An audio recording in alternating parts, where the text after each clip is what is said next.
चलिए online classes में आपका एक बार फिर से स्वागत करते हैं।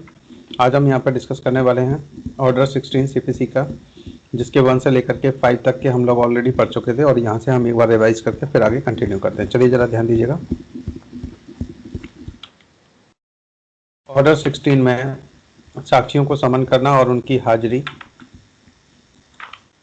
साक्षियों की सूची और साक्षियों का समन रूल नंबर फर्स्ट में, और फर्स्ट ए में आपने पढ़ा हुआ था समन के बिना साक्षियों का पेश किया जाना, और रूल नंबर 2 पर समन के लिए आवेदन करने पर साक्षी के ब्याज न्यायालय में जमा कर दिए जाएंगे। फिर से रिपीट कर रहा हूँ, समन के लिए आवेदन करने पर साक्षी के ब्याज न्यायालय में जमा कर दिए जाएंगे।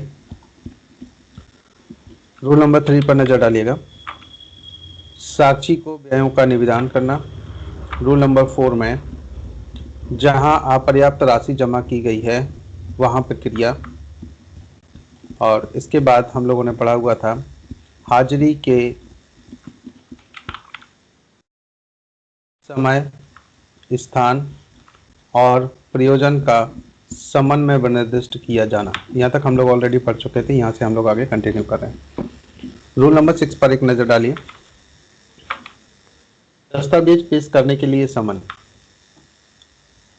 कोई भी व्यक्ति साक्ष्य देने के लिए समन किए बिना दस्तावेज पेश करने के लिए समन किया जा सकेगा, और केवल दस्तावेज पेश करने के लिए ही सम्मानित कोई व्यक्ति यदि उसे पेश करने के लिए स्वयं हाजिर होने के बदले ऐसी दस्तावेज को पेश करवा देता है तो उसके बारे में यह समझा जाएगा कि उसने समन का अनुपालन कर लिया। मैटर समझ में आया?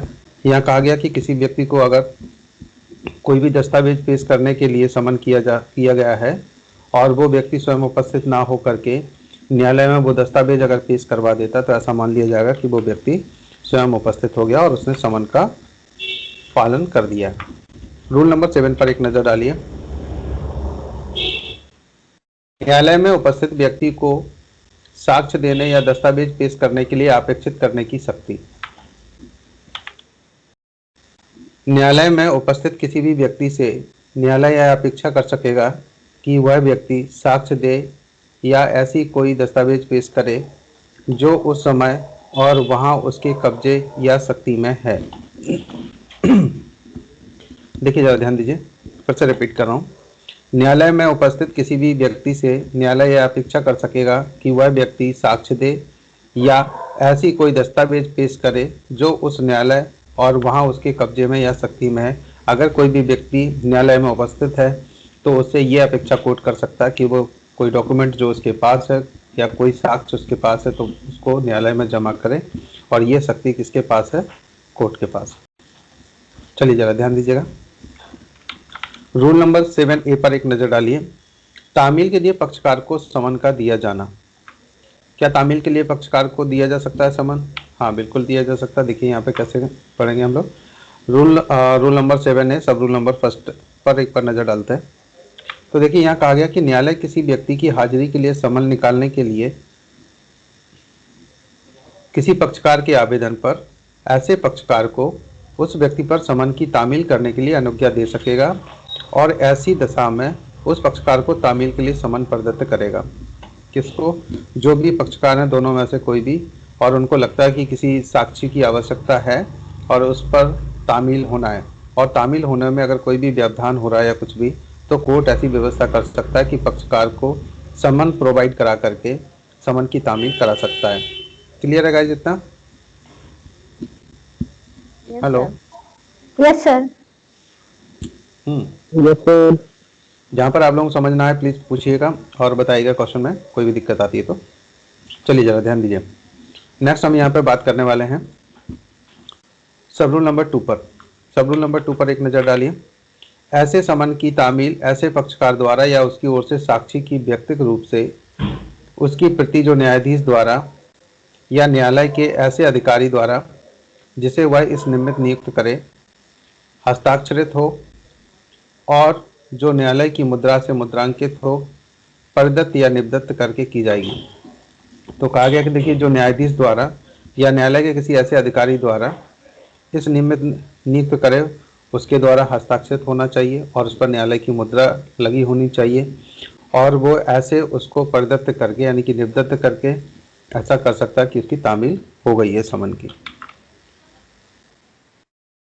तो ध्यान दीजिए, यहाँ समन की डिलीवरी का मैटर तक समन की डिलीवरी कैसे होगी, ये सब रूल नंबर आपने 2 में पढ़ा। रूल कौन सा पढ़ रहे हैं आप?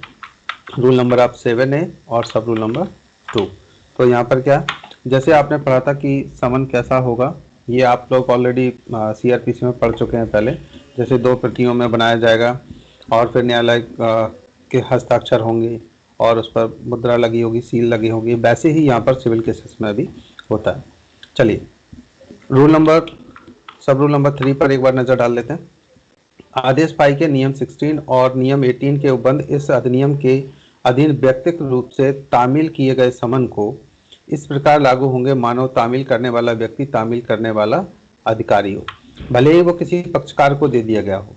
जैसे कोई भी पार्टी नंबर 1 या पार्टी नंबर 2 का कोई भी व्यक्ति है इसमें, और वो अगर तामील करने जाता है तो तामील करना जिस समय वो तामील कर रहा है और न्यायालय की अनुमति से कर रहा है, तो यहाँ पर ऐसा माना जाएगा कि वो जैसे कि तामील करने वाला कोई अधिकारी हो। चलिए यहाँ पे देखिएगा, सब रूल नंबर 4 पर एक नजर डालते हैं। यदि ऐसा सामान निवेदित किए जाने, वॉइस ब्रेक हो रही है, 1 मिनट प्लीज लाइन पर रहिएगा।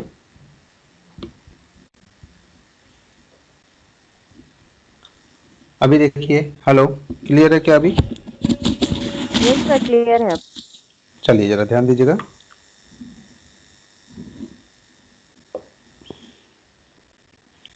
इसको मैं फिर से रिपीट कर रहा हूं। सब रूल नंबर 4 पर, यदि ऐसा सामान निवेदित किए जाने के समय आग्रहित कर दिया जाता है, मतलब उसे कोई रिसीव नहीं करता है, या वह व्यक्ति जिस पर तामील की गई है तामील की अभिस्वीकृति पर हस्ताक्षर करने से इनकार कर देता है और वो साइन भी नहीं करता है जिसे दिया गया, किसी कारण से ऐसा समन व्यक्तिगत रूप से तामील नहीं किया जा सकता है, तो न्यायालय पक्षकार के आवेदन पर ऐसा समन उसी रीति से न्यायालय द्वारा तामील किए जाने के लिए जिससे प्रतिवादी को समन तामील किया जाता है पुनः निकालेगा। कैसे? व्यक्तिगत रूप से उसने लेने से मना कर दिया है और यहाँ अगर पक्षकार चाहता है तो उसके आवेदन पर उसे दोबारा भेजेगा और उसी रीति से कर सकता है जैसे कि उसकी जो रीतियाँ बताई गई हैं, रीतियों का अनुसार डाक से या किसी भी ऐसे तरीके से, जैसे पोस्ट ऑफिस के किसी अधिकारी के द्वारा अगर उस पर लिख दिया जाए कि लेने से इनकार कर दिया गया, तो ऐसा मान लिया जाएगा कि समन की तामील हो गई है। तो स्पीड पोस्ट है, कुरियर है, इस टाइप के किसी के द्वारा भी उसे तामील कराई जा सकती है। चलिए नेक्स्ट जगह ध्यान दीजिएगा, यहाँ पर जहां इस नियम के अधीन पक्षकार द्वारा समन तामील किया जाता है वहां पक्षकार से ऐसी फीस संदत्त करने की अपेक्षा नहीं की जाएगी जो समन की तामील के लिए अन्यथा प्रभावी होती है। क्या कहा गया कि जहां इस नियम के अधीन पक्षकार द्वारा समन की तामील किया जाता है वहां पक्षकार से ऐसी फीस संदत्त करने की अपेक्षा नहीं की जाएगी और समन की तामील के लिए अन्यथा कोई प्रभाव भी नहीं होती है। अगला जरा ध्यान दीजिएगा, यहाँ पर रूल नंबर 8 पर एक नजर डालते हैं। समन की तामील कैसे होगी? अब कहा गया कि समन की तामील का एक फॉर्मेट बताइए किस टाइप से हो सकती है। तो यहाँ पर ये नजर डालते हैं, देखिए, इस आदेश के अधीन हर समन की तामील जो नियम 7A के अधीन पक्षकार को तामील के लिए प्रदत्त समन नहीं है। इस आदेश के अधीन हर समन की तामील जो नियम 7A के अधीन पक्षकार को तामील के लिए प्रदत्त समन नहीं है, जहां तक संभव हो सके वैसी ही रीति से की जाएगी जैसे प्रतिवादी के नाम निकाले गए समन की तामील की जाती है। तो देखिए, कहा गया कि इस आदेश के अधीन हर समन की तामील जो नियम 7A के अधीन पक्षकार को तामील के लिए प्रदत्त समन नहीं है, पक्षकार को नहीं दिया गया, तो जहां तक संभव हो वैसी ही रीति से की जाएगी जैसे कि प्रतिवादी के नाम निकाले गए समन की तामील की जाती। तो यहाँ तो देखिए, साक्षियों के लिए हम बात कर रहे थे, साक्षियों के लिए कैसे की जाएगी, लेकिन यहाँ पर कहा गया कि अगर पक्षकार को नहीं दिया गया, प्रदत्त समन नहीं है, तो कैसे की जाएगी? जैसे कि प्रतिवादियों पर की जाती है। प्रतिवादियों के तरीके क्या है? डाक से भेज देना, किसी न्यायालय के अधिकारी को भेज देना, या फिर स्पीड पोस्ट और कुरियर से भी। तो इस टाइप से समन की तामील की जा सकती है और व्यक्तिगत रूप से भी कराई जा सकती है। तो इनमें से कोई भी जो भी हो, जैसे प्रतिवादी पर की जाती थी वही फॉर्मेट यहाँ पर भी अपनाया जाएगा। अब जरा यहाँ ध्यान दीजिएगा, आदेश 5 के वे नियम जो तामील के सबूत से संबंधित हैं। आदेश 5 के वे नियम जो तामील के सबूत से संबंधित हैं उन सभी समनों की दशा में लागू होंगे जिनकी तामील इस नियम के अधीन की गई है। क्या कहा गया? आदेश 5 के वे नियम जो तामील के सबूत से संबंधित हैं उन सभी समनों की दशा में लागू होंगे जिनकी तामील इस नियम के अधीन की गई है। कौन से? ऑर्डर 5 के नियम। रूल नंबर 9 पर एक नजर डालिए। समन की तामील के लिए समय, किस टाइम पर समन का तामील किया जाएगा? सभी दशाओं में तामील उस समय से पर्याप्त समय पूर्व की जाएगी जो सम्मिलित व्यक्ति की हाजिरी के लिए समन में विनिर्दिष्ट हो। जो डेट लगाई गई कि किस डेट को कोर्ट में उसे उपस्थित होना है उससे पहले उसे कर दी जाए, जिससे उसे तैयारी करने के लिए और उस स्थान तक जहां पर उसकी हाजिरी अपेक्षित है यात्रा करने के लिए युक्त समय मिल सके।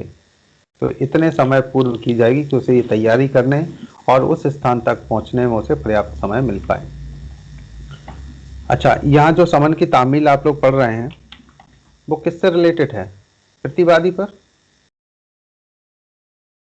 जल्दी से बताओ, किससे रिलेटेड पढ़ रहे हैं आप लोग? प्रतिवादी पर समन की तामील की जा रही है या किसी अन्य व्यक्तियों पर की जा रही है? हेलो, सुन पा रहे हो आप लोग मुझे? तो साक्ष्य देने के लिए साक्षियों से भी है और ये प्रतिवादियों से भी है। अच्छा, फिर आपने जो ऑर्डर 5 में क्या पढ़ा था? वो रीति है उसमें, तो समन की तामील की रीति वगैरह दी है उसमें। अच्छा, और ऐसा नहीं है कि ऑर्डर जो 5 है वहाँ प्रतिवादी से रिलेटेड है, यहाँ पर साक्षियों से रिलेटेड है? नहीं, क्लियर नहीं हुआ? अच्छा, चलिए एक बार देख लेते हैं। सर यहाँ पे तो जहाँ तक मुझे समझ में आ रहा है, यहाँ पे तो दोनों की बात कर रहा है, क्योंकि दस्तावेजों को प्रस्तुत करने के लिए भी बोल रहा है यहाँ पे, हाँ और हाँ, यही उनको भी तो, इसलिए सम्मिलित तो, किया जाना है। हाँ इसीलिए तो हाँ आपसे जी। पूछ रहे हैं। अच्छा। जब ऐसा कंफ्यूजन हो और इसलिए तो आपसे पूछ रहे हैं कि आप क्या समझ रहे हैं। पता चले हम पढ़ाते जा रहे हैं और आप समझ रहे हैं, तो हमें समझना तो सर पता मुझे चलना तो चाहिए। जहाँ तक दोनों का लग रहा है। अच्छा, कोई बात नहीं, एक मिनट देखिए जी। मैं आपको यहाँ पर इंडेक्स शो कर रहा हूँ, इन पर एक बार नजर डाल लीजिए, थोड़ा सा कंफ्यूजन दूर कीजिए, क्योंकि अगर आपको ये क्लियर नहीं हुआ तो फिर आप हमेशा कंफ्यूजन में रहेंगे कि क्या ऐसे। एक सेकंड गाइस, रहेगा प्लीज।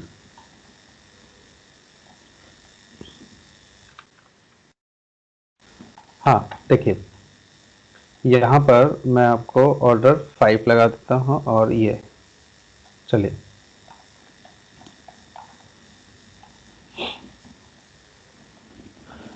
क्योंकि दोनों में आपको दिखने में एक जैसा फील होगा कि इसमें भी समन की बात की गई, इसमें भी समन की बात की गई, वहाँ भी डॉक्यूमेंट पेश करने की बात की गई थी, यहाँ पर भी डॉक्यूमेंट पेश करने की बात की गई। तो इसमें है क्या? तो देखिए जरा ध्यान दीजिए, ये आप ऑर्डर 5 ऑलरेडी पढ़ चुके हैं, आज इसको रिवाइज करना है आपको। समनों का निकाला जाना और उनकी तामील। तो समनों की तामील से रिलेटेड क्या थे? समन, समनों से उपबद्ध वाद पत्र की प्रति, न्यायालय प्रतिवादी या वादी को स्वयं उपसंजात होने के लिए क्या करेंगे? किस किस के लिए? प्रतिवादी और वादी से संबंधित। फिर कहा गया कि किसी भी पक्षकार को स्वयं उपसंजात होने के लिए। क्लियर हुआ अब? तो किससे रिलेटेड है यहाँ पर? ये देखिए, प्रतिवादी, फिर देखिए प्रतिवादी,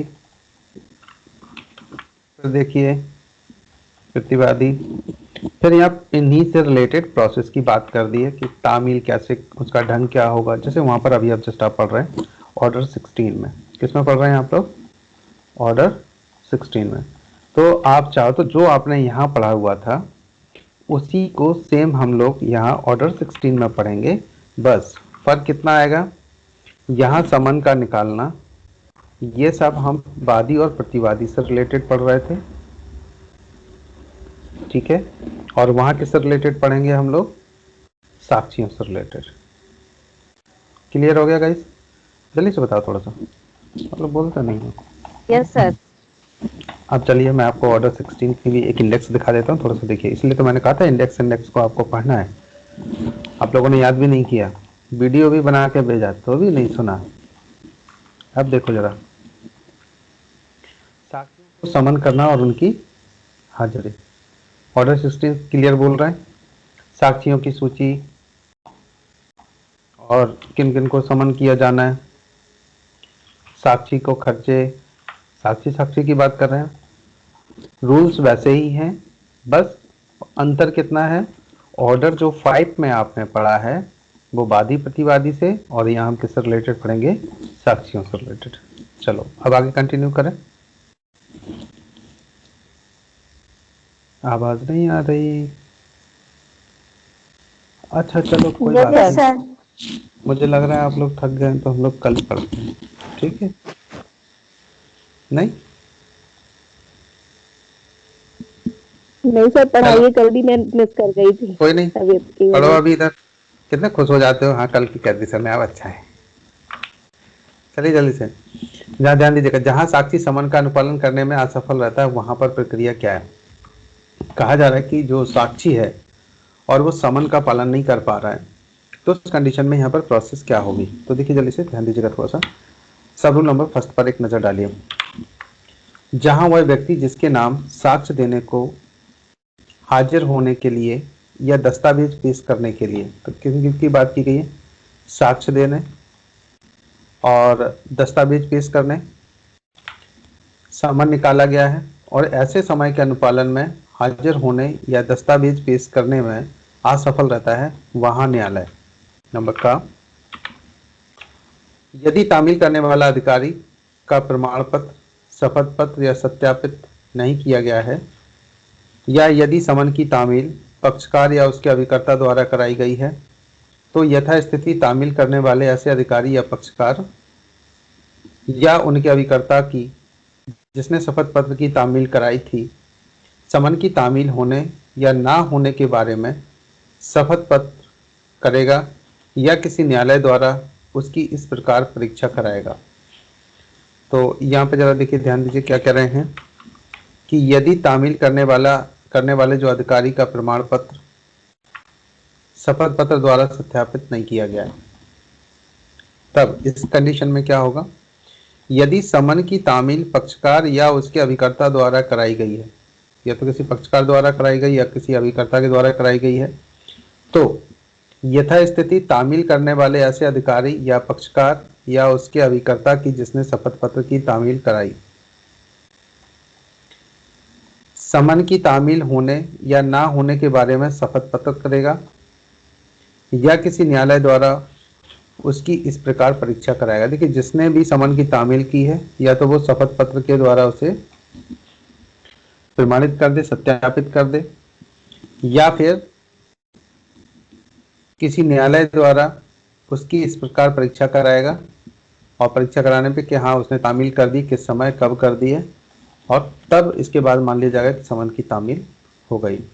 अब जरा ध्यान दीजिए यहाँ पर खा नंबर में, यदि तामील करने वाले अधिकारी का प्रमाण पत्र इस प्रकार सत्यापित किया गया है, तो यथास्थिति तामील करने वाले ऐसे अधिकारी या पक्षकार या उसके अभिकर्ता की जिसने शपथ पत्र की तामील कराई थी, समन की तामील होने या ना होने के बारे में शपथ पत्र पर परीक्षा कर सकेगा या किसी न्यायालय द्वारा उसकी इस प्रकार परीक्षा करा सकेगा।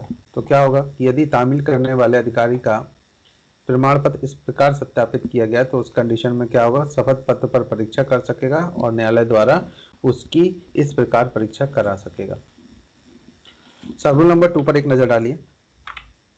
जहां न्यायालय को यह विश्वास करने के लिए कारण दिखाई देता है कि ऐसा साक्ष्य या ऐसा पेश किया जाना तात्विक है और ऐसे समन के अनुपालन में हाजिर होने या ऐसी दस्तावेज पेश करने में ऐसा व्यक्ति विधिपूर्ण प्रीति हेतु के बिना असफल रहा है, या उसने तामील से अपने को साशय बचाया है, वहां वह उसे यह अपेक्षा करने वाली उद्घोषणा निकाल सकेगा कि वह उसमें नामित समय और स्थान में साक्ष्य देने या दस्तावेज पेश करने के लिए हाजिर हो, और ऐसी उद्घोषणा की प्रति उस गृह के बाहर द्वार पर या अन्य सहज दृश्य भाग पर लगाई जाएगी जिससे वह मामूली तौर से निवास करता है, जहां पर वो मामूली तौर पर निवास करता है। देखिए सब रूल नंबर 2 में जो हम लोग यहाँ पढ़ रहे हैं, ध्यान दीजिएगा। जहां न्यायालय को यह विश्वास करने के लिए कारण दिखाई देता है कि ऐसा साक्ष्य, न्यायालय को यह विश्वास होता है कि ऐसा साक्ष्य या ऐसा पेश किया जाना तात्विक है और ऐसे समन के अनुपालन में हाजिर होने या ऐसी दस्तावेज पेश करने में ऐसा व्यक्ति विधिपूर्ण प्रति हेतु के बिना असफल रहा है। कोई विधिपूर्ण उसके पास कारण नहीं था, फिर भी वो असफल रहा है। या उसने क्या किया, तामील से अपने आप को साशय बचाया कि तामील उस पर ना हो पाए, तो फिर क्या होगा, तो वहां पर वह उसे यह अपेक्षा करने वाली घोषणा निकाल सकेगा। कौन निकालेगा? न्यायाधीश, कि वह उसमें नामित समय और स्थान में साक्ष्य देने या दस्तावेज पेश करने के लिए हाजिर हो और ऐसी उद्घोषणा की प्रति उस गृह के बाहर द्वार पर या अन्य सहज दृश्य भाग पर, तो यह तो उसके गेट पर लगा दी जाएगी, और अगर गेट पर नहीं लगाई तो ऐसे स्थान पर जब उसके घर पे कोई व्यक्ति जाए तो उसे सामने से दिखाई दे जाए, उसको हम लोग बोलते हैं सहज दृश्य स्थान पर लगाई जाएगी, जिससे वह मामूली तौर पर, जहाँ पर वो मामूली तौर पर निवास करता है। सहज दृश्य स्थान का मतलब ये नहीं कि ऊपर छत पे चिपका दो नीचे से, कि जब वो लेटा 5 साल बाद वहां पे कोई खड़ा हुआ ऊपर देखा, अरे घर बड़ा बेकार सा हो गया, तब उसे दिखाई दिया अरे ऊपर क्या चिपका है। वहां नहीं, गेट पर, गेट के साइड में या गेट के थोड़े से ऊपर जहाँ से लोगों को आसानी से दिखाई देता हो और उस पर नजर पड़ जाती है, उसे सहज दृश्य स्थान कहा जाता है। या कोई भी और उसके जहाँ निवास स्थान है, ऐसा कोई भी साधन है जहाँ पर आदमी जल्दी से उसको देख पाए, कोई भी इंसान उसे देख पाए, इस टाइप का। देखिए, न्यायालय ऐसे व्यक्ति की गिरफ्तारी के लिए वारंट प्रतिभूति सहित या बिना ऐसी उद्घोषणा के बदले में या उसे निकालने के समय या तत्पश्चात किसी भी समय स्वविवेकानुसार निकाल सकेगा और उसकी संपत्ति की कुर्की के लिए आदेश ऐसी कुर्की के खर्चों की और नियम 12 के अधीन अधिरोपित किए जाने वाले किसी जुर्माने की रकम से अनधिक ऐसी रकम के लिए कर सकेगा जो वह ठीक समझे।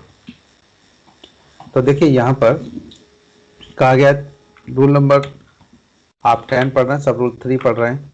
यहाँ पर क्या कहा गया कि न्यायालय ऐसे व्यक्ति की गिरफ्तारी के लिए वारंट प्रतिभूति के सहित या बिना, दोनों में से निकाल सकता है, और ऐसी उद्घोषणा के बदले में या उसे निकालने के समय या तत्पश्चात किसी भी समय स्वविवेकानुसार निकाल सकेगा। तो ये न्यायाधीश का स्वाभाविक है कि उसे कब वारंट इशू करना है, और उसकी संपत्ति की कुर्की के लिए आदेश और ऐसी कुर्की के खर्चों की और नियम 12 के अधीन अधिरोपित किए जाने वाले किसी जुर्माने की रकम से अनधिक ऐसी रकम के लिए कर सकेगा जो वह ठीक समझे। नीचे लाइन पर एक बार नजर डालिए, परंतु कोई भी लघुवाद न्यायालय स्थावर संपत्ति की कुर्की के लिए आदेश नहीं करेगा। जो लघुवाद न्यायालय है ना, वो यहाँ कुर्की के लिए आदेश नहीं करेगा, ये सब रूल 3 के अकॉर्डिंग। अब जरा यहाँ थोड़ा सा ध्यान दीजिए, तो न्यायालय कब, किन सिचुएशन में वारंट को इशू कर देता है? पहले तो समन भेजना चाहिए, पर वारंट वहाँ क्यों भेजा गया?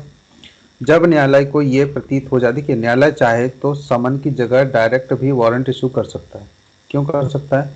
जब उसे लग रहा है कि जो अपराधी है, जो अपराध करने वाला व्यक्ति है, वो तुरंत ही यहाँ से भाग जाएगा और न्यायालय की पहुंच से बाहर हो जाएगा, अपनी संपत्ति बेच रहा है, संपत्ति बेच करके दोबारा वो कभी आया यहाँ पे या नहीं आया, तो ऐसी सिचुएशन में कोर्ट क्या करेगा, समन नहीं भेजेगा, उसे डायरेक्ट वारंट भी इशू करके अरेस्ट करा सकता है, और ऐसी उसकी जो संपत्ति है उसे कुर्की करने के आदेश भी दे सकता है, जहां पर न्यायालय को ये समाधान हो जाए कि न्यायालय की पहुंच के बाहर हो सकता है और उसके पास विधिपूर्ण कोई भी ऐसे कार्य हैं जिससे न्यायालय को लगता है कि उस व्यक्ति को अरेस्ट करना, उसका कुर्की करना आवश्यक है, तो बिल्कुल यहाँ पे ऐसे कर सकते हैं।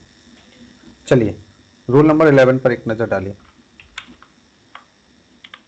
क्रिमिनल में भी सेम प्रोसेस है। अगर भले ही जो केस है वो समनीय हो और न्यायालय को ये प्रतीत हो रहा है कि अपराधी यहाँ पे तुरंत ही फरार हो जाएगा और नहीं मिल सकेगा, तो वो वारंट इशू करके तुरंत उसे अरेस्ट करने की करा सकता है।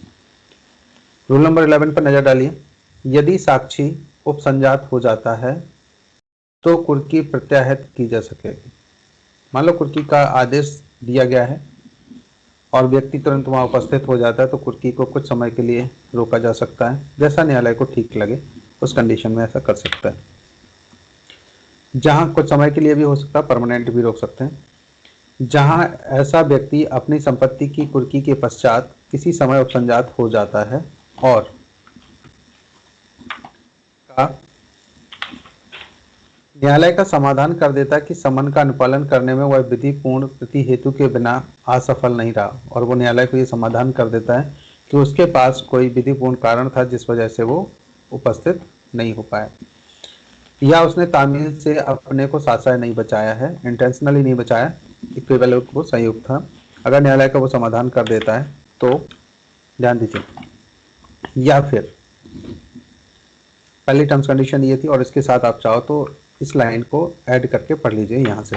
तो देखिए क्या कहा, नहीं बचाया तथा वहां न्यायालय या निर्देश देगा कि संपत्ति कुर्की से निर्मुक्त की जाए और कुर्की से खर्चों के संबंध में वह ऐसा आदेश करेगा जो वह ठीक समझे। अब ये खा वाला जो पॉइंट है इसको एक बार नजर डाल लेते हैं। देखिए, जहां वह अंतिम पूर्ववर्ती नियम के अधीन निकाली गई कोई उद्घोषणा में नामित समय और स्थान में हाजिर होने में असफल रहा है, वहां न्यायालय का समाधान कर देता कि ऐसी उद्घोषणा की कोई सूचना उसे ऐसे समय पर नहीं हुई थी कि वह हाजिर हो सकता था, तो वहां पर भी न्यायालय क्या कर देगा, इस लाइन को आप यहाँ पर ऐड कर लीजिए। न्यायालय यह निर्देश देगा कि संपत्ति कुर्की से निर्मुक्त की जाए और कुर्की के खर्चों के संबंध में ऐसा आदेश करेगा जो वह ठीक समझे। तो ये जो मैटर है यहाँ पर कि अगर कोई व्यक्ति भले ही कुर्की हो गई हो और फिर इसके बाद वो प्रेजेंट हो जाता है, तो क्या उसकी कुर्की के आदेश को कैंसिल किया जा सकता है, उसकी जो संपत्ति है उसे निर्मुक्त की जा सकती है, मुक्त की जा सकती है? तो बिल्कुल हाँ, की जा सकती है, जहाँ पर वो पर्याप्त कारण बता करके ऐसा कर दे। जैसे मान लीजिए कोई व्यक्ति यहाँ पर, पर्याप्त कारण क्या होते हैं, सेना में है और उसे तत्काल ड्यूटी पर बुला लिया गया। अब यहाँ पर चाहे उद्घोषणा हो रही हो, चाहे यहाँ पर उसे समन वारंट उसके नाम इशू हो रहे हैं, उसकी संपत्ति कुर्क हो रही हो, पर उसको कोई इन्फॉर्मेशन नहीं दी जा रही, नहीं मिल पाई है, और मान लो वो किसी ऐसे बॉर्डर पर हो उस समय जो देश की सेवा में लगा हो, तो अगर वो ऐसा पर्याप्त कारण यहाँ पर बताता है तो कोर्ट सद्भावनापूर्वक सारे अपने आदेश को कैंसिल कर देगा और केस को उसी प्रक्रम पर वापस रिटर्न ले आएगा जहाँ पर वो पहले था। तो इस तरह के पर्याप्त कारण कोई भी होते हैं तो कोर्ट उन्हें एक्सेप्ट करके आगे कंटिन्यू कर लेता है। चलिए जरा ध्यान दीजिए, रूल नंबर 12 पर एक नजर डालिए। यदि साक्षी संजात होने में असफल रहता है तो प्रक्रिया। सब रूल नंबर फर्स्ट पर नजर डालिए, रूल नंबर 12 पढ़ रहे हैं, सब रूल नंबर फर्स्ट। ऑर्डर कौन सा पढ़ रहे हैं आप, ऑर्डर 16। देखिए जरा ध्यान दीजिए, जहां ऐसा व्यक्ति उपसंजात नहीं होता है या उपसंजात तो होता है किंतु न्यायालय का समाधान करने में असफल रहता है, वहां न्यायालय उसकी सांसारिक स्थिति और मामले की सभी परिस्थितियों को ध्यान में रखते हुए, देखिए जरा ध्यान दीजिए, 500 रुपए से अनधिक ऐसा जुर्माना उस पर अधिरोपित कर सकेगा जो वह ठीक समझे, और इस प्रयोजन से कि यदि कोई युक्त जुर्माना हो तो उस जुर्माने की रकम के सहित ऐसी कुर्की के सभी खर्चों को चुकाया जा सके, यह आदेश दे सकेगा कि उसकी संपत्ति या उसका कोई भाग कुर्क किया जाए और उसका विक्रय किया जाए, या यदि वह पहले ही नियम 10 के अधीन कुर्क किया जा चुका है तो उसका विक्रय किया जाए, ऐसा आदेश न्यायालय दे सकता है। अगर साक्षी उपसंजात होता है, प्रेजेंट हो जाता है, लेकिन वो ये समाधान नहीं कर पाता है, उसके पास कोई पर्याप्त कारण नहीं होता कि वो क्यों अनुपस्थित रहा इतने समय तक, तो कोर्ट क्या करेगा, वहां न्यायालय उसकी सांसारिक स्थिति को और मामले की सभी परिस्थितियों को ध्यान में रखते हुए 500 रुपए से अनधिक ऐसा जुर्माना कर देगा, और यदि उसे ठीक लगता है कोई युक्त कोई जुर्माना है जो उस पर लगना चाहिए, तो उस जुर्माने की जो रकम है तो वो उसे कुर्की के सभी खर्चों को चुकाया जा सके, ऐसा भी कर सकेगा, या कुर्क किया गया कोई पार्ट उसमें से बिकवा सकेगा, या पूरी संपत्ति उसकी कोई कुर्क पहले ही की जा चुकी है नियम 10 के अकॉर्डिंग तो उसका विक्रय भी कराया जा सकेगा। अगला जरा ध्यान दीजिए, परंतु यदि वह व्यक्ति जिसकी हाजिरी अपेक्षित है उक्त खर्चों और जुर्मानों को न्यायालय में जमा कर देता है तो न्यायालय संपत्ति को कुर्की से निर्मुक्त किए जाने का आदेश देगा। तो जितना भी खर्चा कुर्की करने में या अन्य खर्चे जो भी को हुए हैं और वो उन खर्चों को न्यायालय में अगर जमा कर देगा तो न्यायालय उसकी संपत्ति को रिलीज कर देगा। सब रूल नंबर 2 पर एक नज़र डालिए।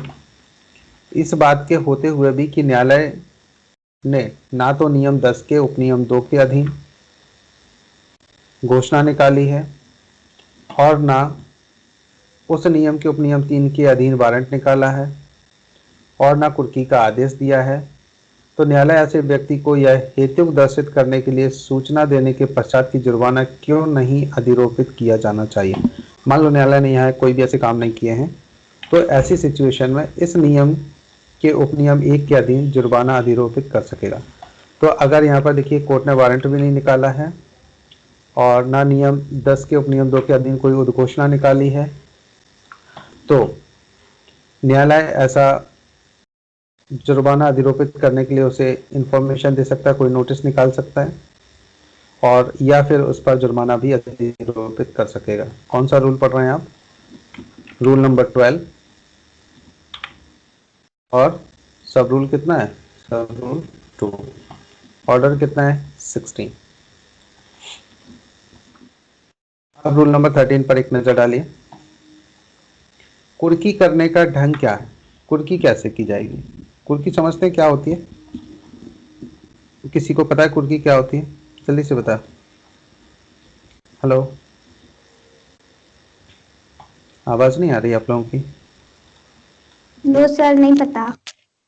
नहीं पता? अच्छा, सर नीलामी। नीलामी कुर्की के बाद की प्रोसेस है। जब कोर्ट पहले एक संपत्ति को जब्त कर लेते हैं। जब्त करने का मतलब है अपने अधीनस्थ ले लेते हैं। जैसे किसी व्यक्ति पर कोई भी जुर्माना लगाया गया और वो व्यक्ति जुर्माना नहीं भरता है, तो उस जुर्माने को चुकाने के लिए कोर्ट आदेश करता है कि इनकी जो भी संपत्ति मिले, जुर्माने की जितनी धनराशि हो उसके अनुसार कोई प्रॉपर्टी, मान लो उनका ये घर है या उसका कोई प्लॉट है, तो अगर ये प्लॉट से जुर्माना की भरपाई हो सकती है तो इस प्लॉट को बिकवा देगा। बिकवाएगा कैसे? पहले से जब्त करेंगे और उसे टाइम देंगे कि भाई आप अपनी ये प्रॉपर्टी को छुड़ाना चाहें तो जुर्माना जमा कर दीजिए, और अगर फिर भी आप जुर्माना जमा नहीं करते हैं तो फिर इसके बाद इसे नीलामी, जो आप बोल रहे हैं, इसे नीलाम किया जाएगा। नीलाम का मतलब सब बोली लगाई जाएगी, जितने से पैसे जो आएंगे उससे वो जुर्माना चुका दिया जाएगा और जो खर्चे हुए हैं नीलाम करने में, संपत्ति को कुर्की करने में, वो सब चुका लिए जाएंगे। इसके बाद जो अगर बचता है तो उस व्यक्ति को भी रिटर्न किया जा सकता है जिस व्यक्ति की ये संपत्ति है। तो उतनी ही धनराशि लेते हैं। कोर्ट भी ईमानदारी से काम करते हैं कि भाई जितनी धनराशि की आवश्यकता थी जुर्माने और उसको वसूलने में जो खर्च हुआ है उसको चुकाने के बाद अगर कोई धनराशि बचती है तो उतनी उसे लौटा दी जाती है। जैसे मान लीजिए ये पूरा मकान है, प्रॉपर्टी है, अब इसमें क्या हुआ, केवल इसका इतना हिस्सा बेचने से जुर्माना चुक जाएगा, तो केवल इतना ही हिस्सा बेचेंगे, बाकी का ये उसके लिए छोड़ देंगे। चलिए जरा ध्यान दीजिएगा यहाँ पर। नेक्स्ट रूल नंबर 13 पर एक नजर डालिए। कुर्की करने का ढंग क्या है? डिक्री के निष्पादन में संपत्ति की कुर्की और विक्रय के बारे में उपबंध जहां तक कि वे लागू होने योग्य हों, इस आदेश के अधीन किसी कुर्की और विक्रय को उसी प्रकार लागू समझे जाएंगे मानो वह जिसकी संपत्ति इस प्रकार कुर्क की गई है निर्णीत ऋणी हो। कैसे हो? जिसके अगेंस्ट में, निर्णीत ऋणी का मतलब होता है जजमेंट डेप्टर, जिसके अगेंस्ट में जजमेंट किया गया हो और उसके अगेंस्ट में किया गया तो उससे कोई संपत्ति है तो संपत्ति उससे वापस लेना है, या किसी का नुकसान हुआ तो उसकी भरपाई के लिए, तो ऐसा यहाँ पर निर्णीत ऋणी को करना पड़ता है। तो वैसे ही समझे जाएंगे। इसको एक बार फिर से रिपीट करूँ, जरा ध्यान दीजिएगा। देखिए अपना कुर्की करने का ढंग, तो क्या कहा गया कि डिक्री के निष्पादन में संपत्ति की कुर्की और विक्रय के बारे में उपबंध जहां तक कि वे लागू होने योग्य हैं। तो मान लो जब डिक्री की गई फिर इसका एग्जीक्यूशन करना है, फिर उस संबंध में संपत्ति की कुर्की की जाएगी, फिर उसका विक्रय किया जाएगा और विक्रय नीलामी के द्वारा भी किया जा सकता है, के बारे में उपबंध जहां तक कि वे लागू होंगे योग्य हों।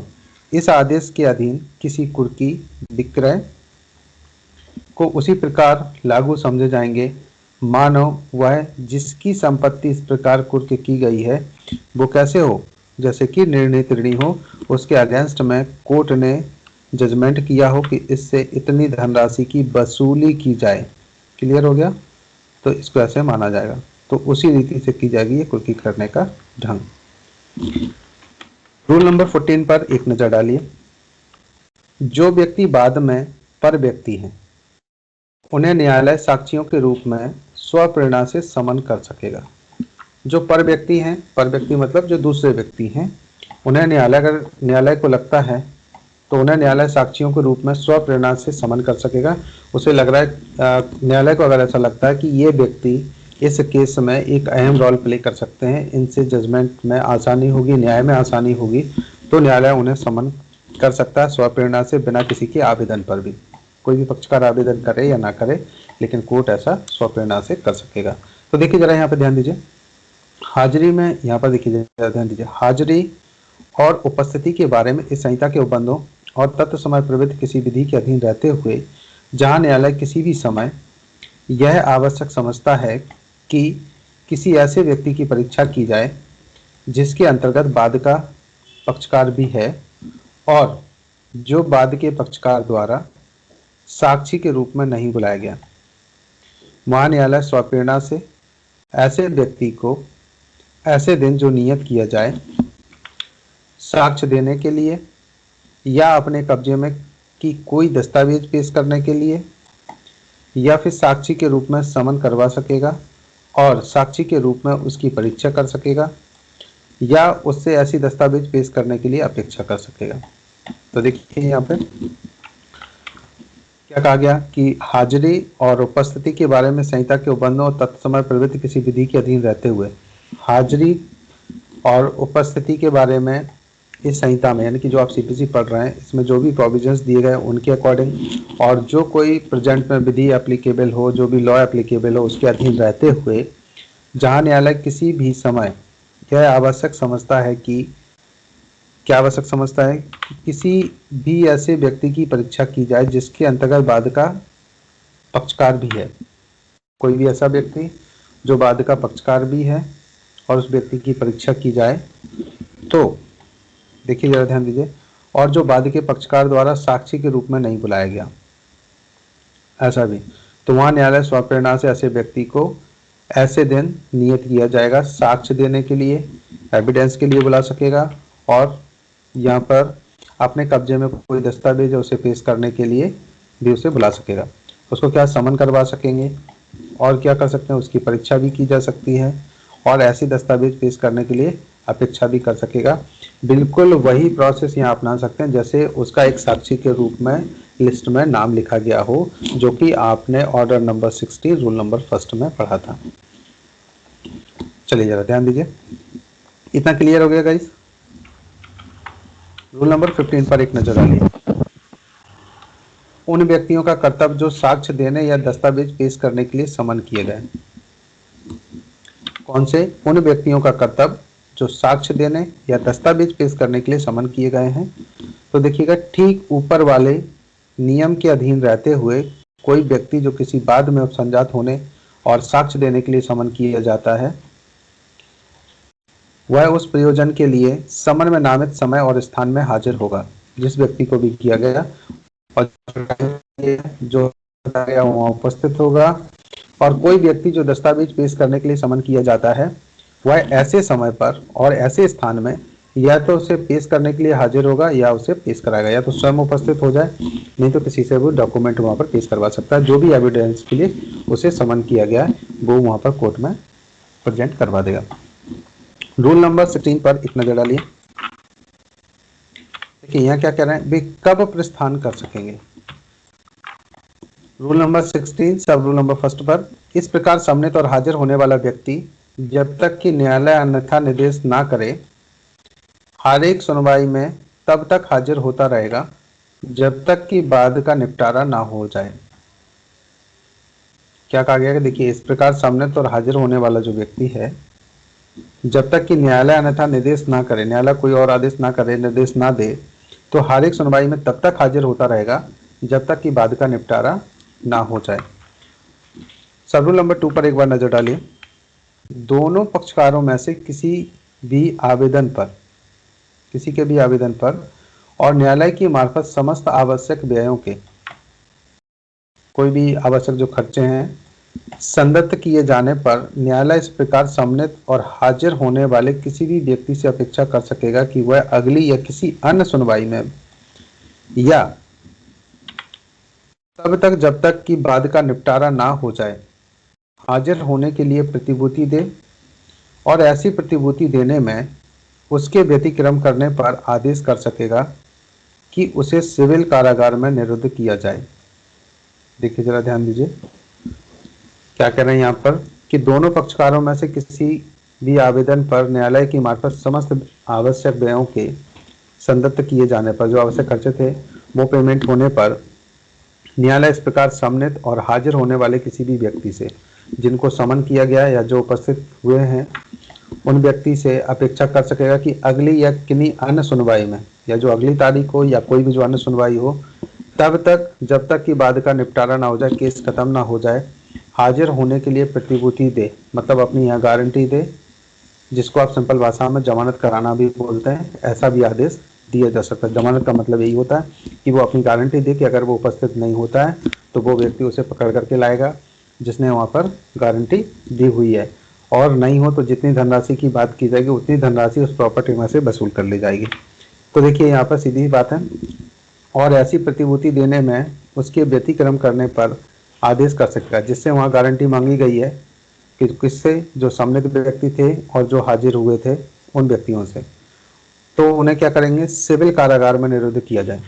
तो ऐसा आदेश कोर्ट कर देगा कि अगर ये जमानत नहीं करवा पाते हैं तो व्यक्ति कहाँ जाएगा, तो वो सीधे उसको जेल भी भेजा जा सकता है, जिसको सिविल कारागार कहा जाता है।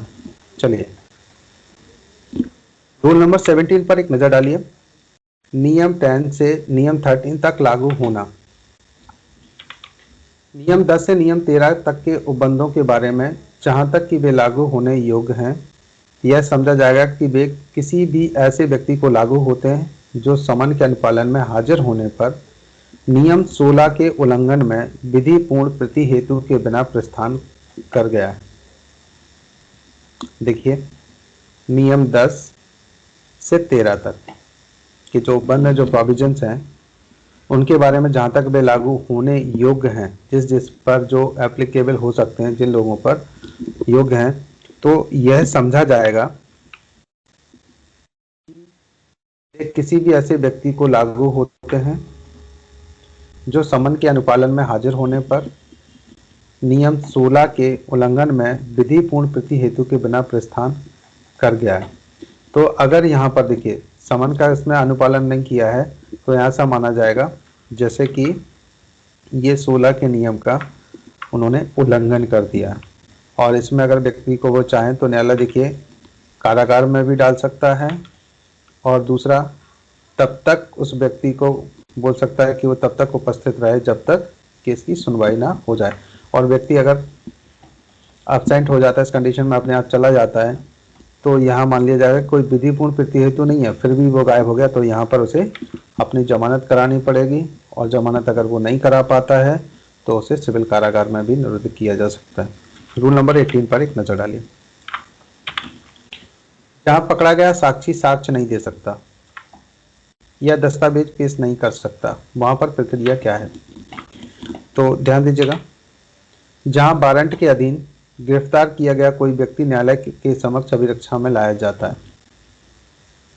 जो व्यक्ति उपस्थित नहीं हो रहा था, वारंट के अधीन उसको पकड़ा गया है, फिर उसे न्यायालय में लाया गया, और पक्षकारों की या उनमें से किसी की अनुपस्थिति के कारण वह ऐसा साक्ष्य नहीं दे सकता है या ऐसी दस्तावेज पेश नहीं कर सकता है जिसे देने या पेश करने के लिए वह समन किया गया है।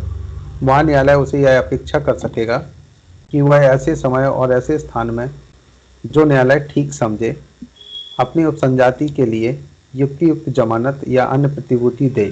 तो यहाँ पर अगर न्यायालय को लगता है कि भाई इसको पेश करने के लिए ये यहाँ पर अपनी जमानत कराए या कोई गारंटी दे, और ऐसी जमानत या प्रतिभूति के दिए जाने पर उसे निर्मुक्त कर सकेगा, और उसके ऐसी जमानत या प्रतिभूति देने में व्यतिक्रम करने पर आदेश दे सकेगा। कौन सा आदेश, जैसा कि आपने रूल नंबर 16 में पढ़ा था, उसे सिविल कारागार में निरुद्ध किया जाए।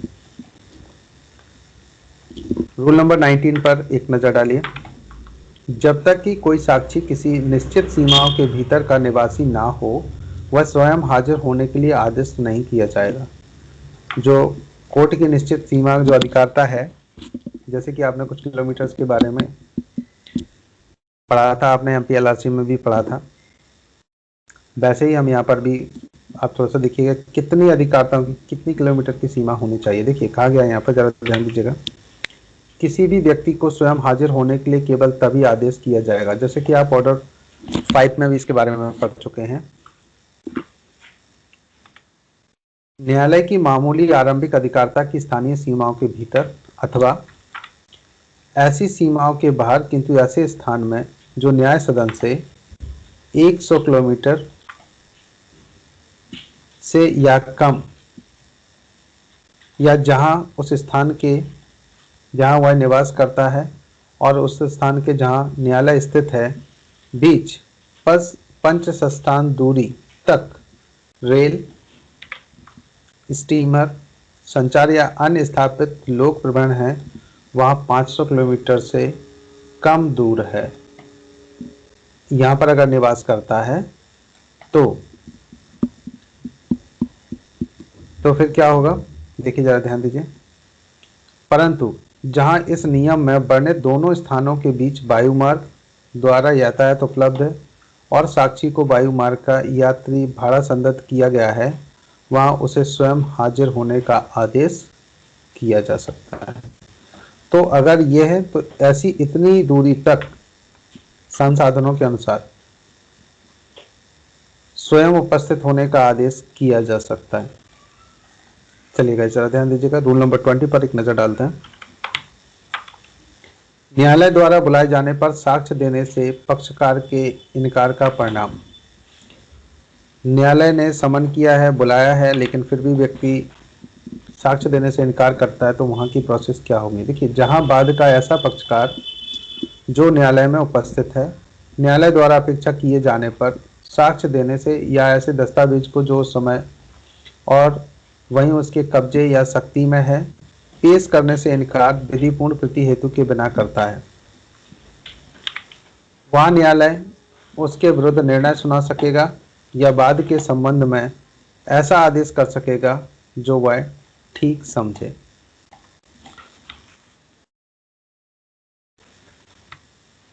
रूल नंबर 21 पर एक नजर डालिए।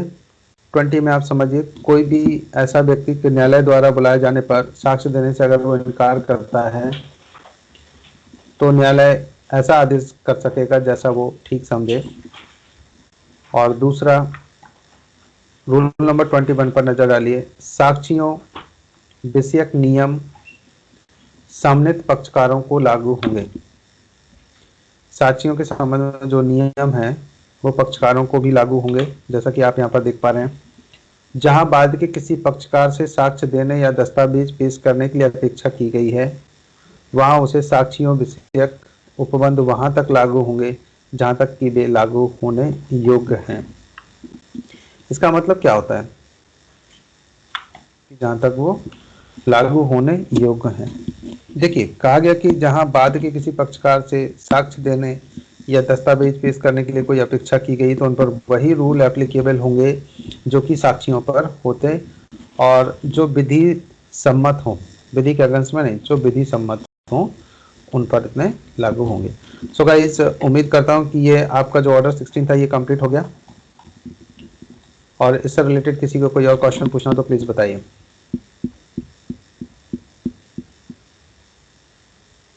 नहीं? चलिए गाइस, हम मिलते हैं नेक्स्ट क्लास में, तब तक के लिए ओके।